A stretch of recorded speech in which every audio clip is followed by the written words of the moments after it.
This special edition of the Locked On Texans podcast will focus on a deep dive conversation on how Houston can secure a win against the LA Rams, along with the challenges facing a Sean McVay offense. So, Texan fans, let's swarm up and swarm out together. We officially got a game. Let's talk.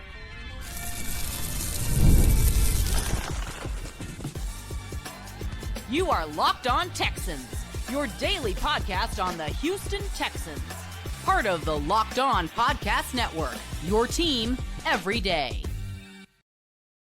Battle Red Nation, from H-Town to your town. Today's episode and every episode of the Locked On Texans podcast is for Texan fans all around, even if it's on an early Sunday morning, as we are a few hours away from the afternoon game for the Houston Texans taking on the LA Rams at SoFi Stadium. If you're an everydayer from the Himalayas, thank you for coming back and listening to me, John Hickman, your Texans Credential Media member, also heard on ESPN, Southwest Radio, and KHOU, bringing you Texans talk whenever I get an opportunity to do so. And why not do it now, as we are a few hours away from game one of the season for the Houston Texans. It ain't going to be all peaches and cream for this team, but I don't think it's going to be as difficult as some people may have made it out to be. I think that these two teams are very evenly matched. 10-7 win teams from last year. We know where some of their Achilles heels are, their chinks in the armors could lie, but two teams that I think will have a very good game, could be one of the top 3 to 5 games to kick off NFL Sunday, first game of the year. So I'll look at the recent move the Houston Texans have made. Did it kind of lean towards showing their hands a little bit? And what should Houston be concerned with going into Sunday's afternoon matchup with the LA Rams? To kick it off, remember on the Texan Squad show, we talked about potential practice squad call-ups and names to look out for. I mentioned Jakob Johnson. Well, he has been activated for the first game of the year. And again, on the squad show, that's when I brought it up. We talked about Houston bringing him up for his run support and also interior pressure support as well. As Houston, at this time, we presume we'll go with Tay at left tackle, Howard at right tackle. So those guys up front in the middle, they will need some reinsurance as well as the rookie left tackle Ariante Ursher. I think that he'll need some assistance as well. I believe that this was a strategy that will play in the favor of Houston getting a victory. Now the Texans must focus on a solid game plan to effectively cover whoever is positioned in the slot for the LA Rams. This is crucial for their defensive success. Why? History has shown the pioneer somewhat, Sean McVay, will find ways to line his top guy in the slot to dictate the defense and create nightmares of a matchup for the opposing defenses. Could this be a problematic task for the Texans Sunday afternoon? Hear from Matt Burke on the challenges the LA Rams present to the defense. Good players as a starting point. Obviously, quarterback's really good. I've spent some time around them. Good receivers, good weapons, but just schematically, obviously, just with all the distraction and the pre-snap shifts, motions, snap points, like they just do a really good job of trying to keep you, on point. Like you can't lose focus at any time during the snap because there's always something going on, something moving, something changing. So just they do a really good job, has for a long time, probably at the forefront in terms of utilizing motions and movement to challenge defenses and to make sure we keep our eyes clean. So I think between the communication and just where our eyes are, being in the right spot is really going to be the big challenge that we face this weekend. And he is right. He's right. Let's look at some history. Let's take a little history lesson here for the LA Rams. Cooper Kupp, 2021, during his historic Triple Crown season, Kupp ran most of his routes from the slot, seeing 73.6% of his receiving yards from that position. From 2021 since up until he's now in Seattle, Coop has aligned in the slot for nearly 57% of his snaps over that time period. Also, Puka Nacua became a little bit more dominating in the slot, a more dominant slot threat. He led all wide receivers with at least 200 routes run in yards per route from the slot with 3.56. McVay utilizes the slot position to dictate defensive matchups. And with Adams, who was prominently, featured in the slot in 2024, this could create a challenge for Houston this Sunday afternoon. Why? Hate him or love him. A lot of us love him, and rightfully so. Jalen Pitre is a perfect example of a swarm defensive player, but he has seen his struggles covering the slot. He is not the worst player, nickel cornerback, safety, however you want to label him, in the NFL. Let me make sure I clarify that. He is not the worst at covering the slot in the NFL, but that is a weakness for the Houston Texans defense based on last season. I look at Jalen Pitre, tied for 4th in the league in touchdowns allowed in the slot, allowed 359 yards, and tied for 17th in the NFL. In yak allowed 32 of 42 passes. And also, this is a 267 coverage snaps in the slot. We know that he missed games last season as well. Adams had an increased role in the slot once he got to New York. Nearly 53% of his snaps came from the slot, 285 yak yards. An underrated key that I think we really need to pay more attention to this game, and I haven't saw a lot of people talk about it. If they have, excuse me, I haven't seen it. Would love to.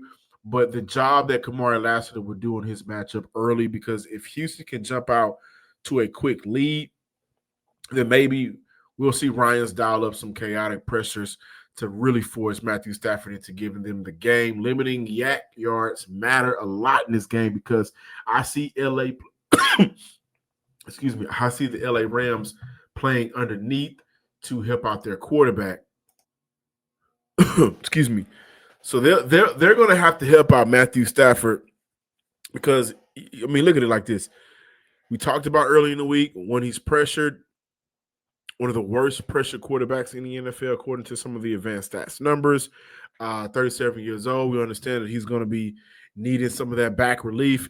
You don't want him to hold the ball too long where you give more opportunity and time to Will Anderson, Danielle Hunter, the defensive side of the ball, along with the fact that, hey, DeMeco Ryans really did ramp up the blitzes in 2024, and who's to say that's going to stop in 2025? So I think that because you have a Kamari Lassiter that allows for you to kind of pick and choose where you want to play him, I think that we should see Derek Stingley shadow, if not the whole game, majority of the game, Devontae Adams, because that matchup will play in the favor of the Houston Texans, right?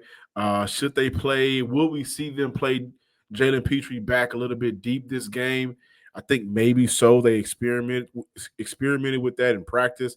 That might play in the favor of the Texans, especially on obvious passing downs where the slot guy could be a consistent target, and that could be a consistent problem for the Houston Texans to cover, which is a song we've sung all before. So that's the challenges that Sean McVay will present to this team.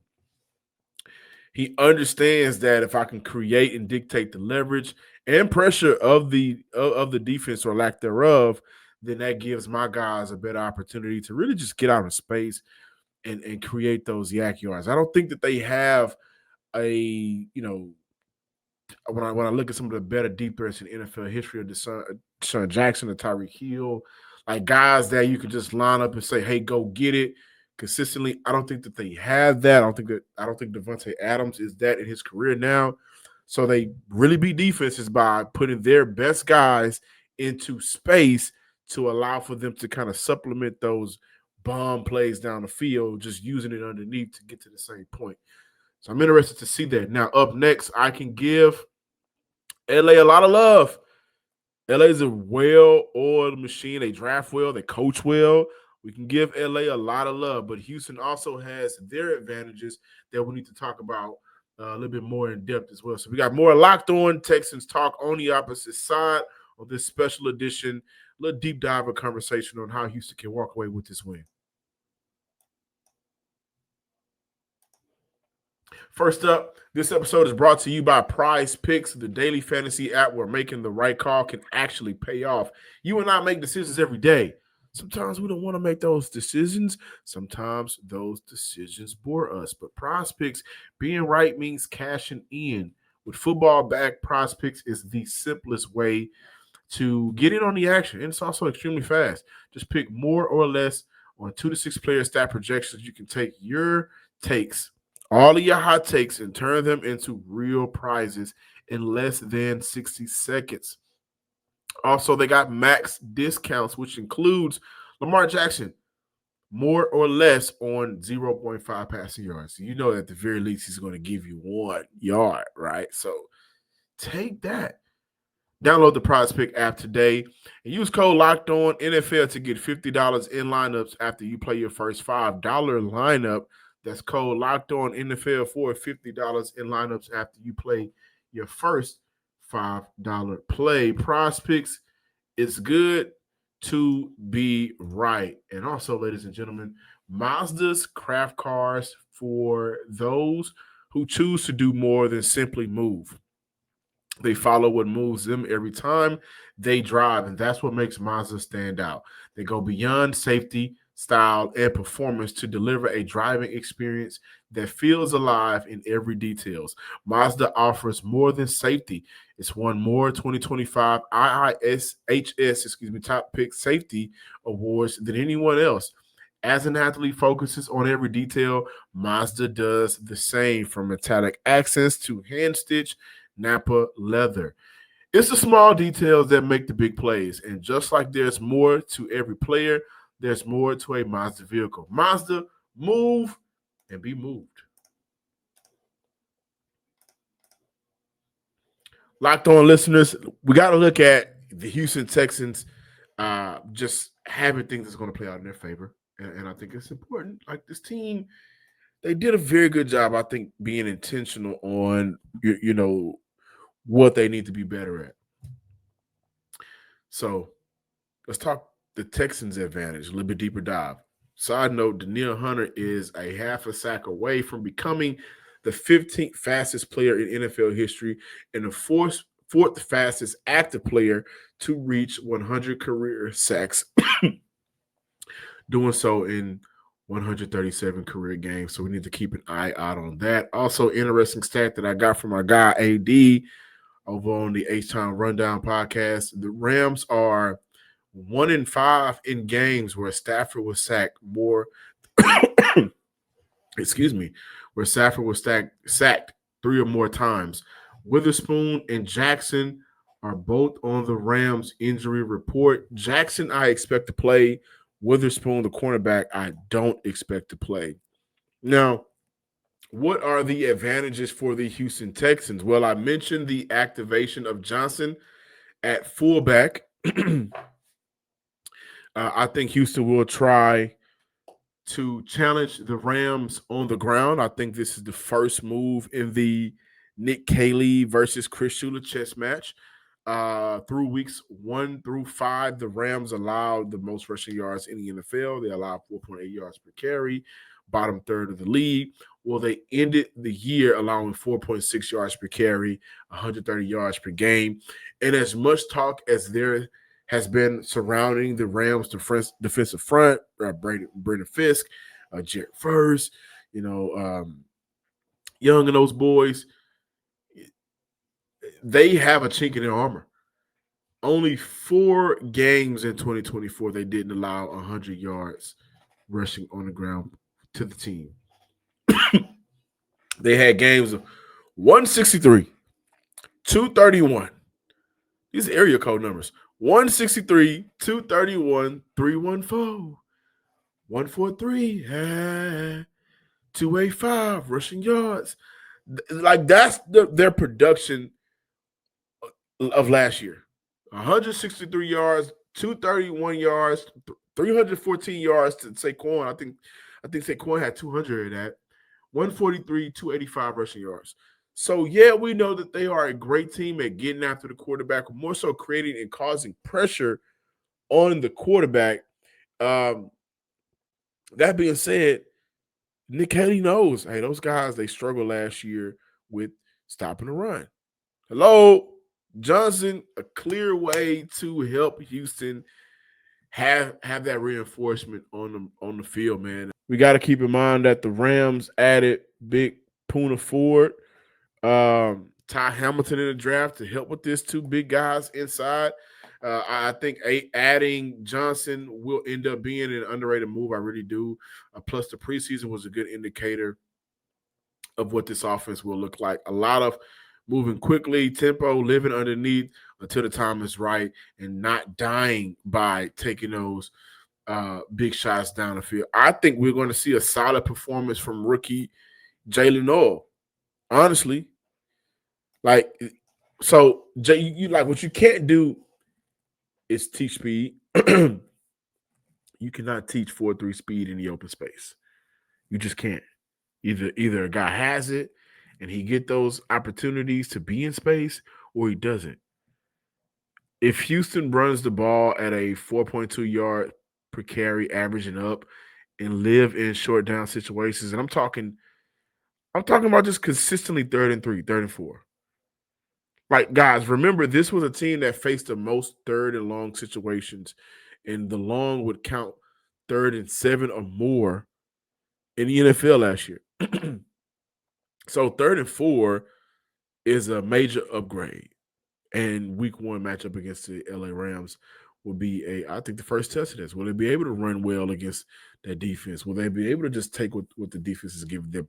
As much as I talk about the cornerbacks and the DBs all together, hey, the Rams, their second unit, their linebacker group got to show us something. So their group is, fairly young. Their leader of their group is fairly young. So I think that's the, how Houston can, come away with this game. The Rams they didn't do well against the pass in 2024, allowing 7.6 yards per attempt. That was 25th in the league. A 9.8% big play rate. That was 29th in the league. And a 5.4% touchdown rate. That was 27th in the league. They finished 28th in defensive EPA per pass. Hey, man. So this is a team that has chinks in the armor. We love that defensive front. Some conversations that I've had with people on and off camera or just around the league has just been like, yeah, that defensive front will be able to cause problems for the Texans offensive line. And I'm kind of like, okay, did they get better at what they needed to be better at to be an all-around team? Because you can't just assume that they got better and the Houston Texans offensive line didn't get better when I'm seeing the run scheme and protection get better for the Houston Texans. So also, I mentioned Witherspoon, who I don't think he'll be playing. That'd be a huge blow to an already thin secondary for the Rams. Before I go, the Texans will look to earn their first win over the Rams since December 20th, 2009.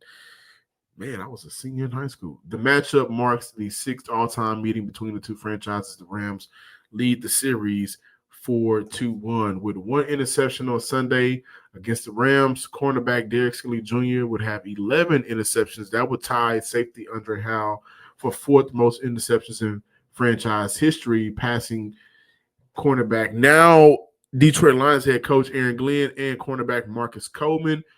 2 sacks on Sunday against the Rams. Will Anderson Jr. will have 18, and he would join J.J. Watt, 25, as the only 2 players in franchise history to post 20 sacks through their first 30 games. Thank you guys for watching this special edition of the Locked On Texans podcast. Please be sure to subscribe, like, and comment on YouTube. And give me a shout out, man. If you're on social media, let me know how you feel about the Houston Texans. Did I sway you all the way to say, hey, Houston can really win this game? I got to win at 24-21. I can't trust the mobility of Matthew Stafford when their pocket is breaking down. Or Texan fans, do you still have your own set of fears? And if so, what are they? Let me know on social media. You can find me on Twitter at John_Hickman12. I want to interact with y'all before this game kicks off. Excuse me. Thank you for watching today's show. Until next time, ladies and gents, Texas fans around the nation, squad show after the game. Make sure you check that out. Me, MC, and my man Stan Norfleet. That's going to be a great conversation. Win or lose, I'm sure it will. Peace.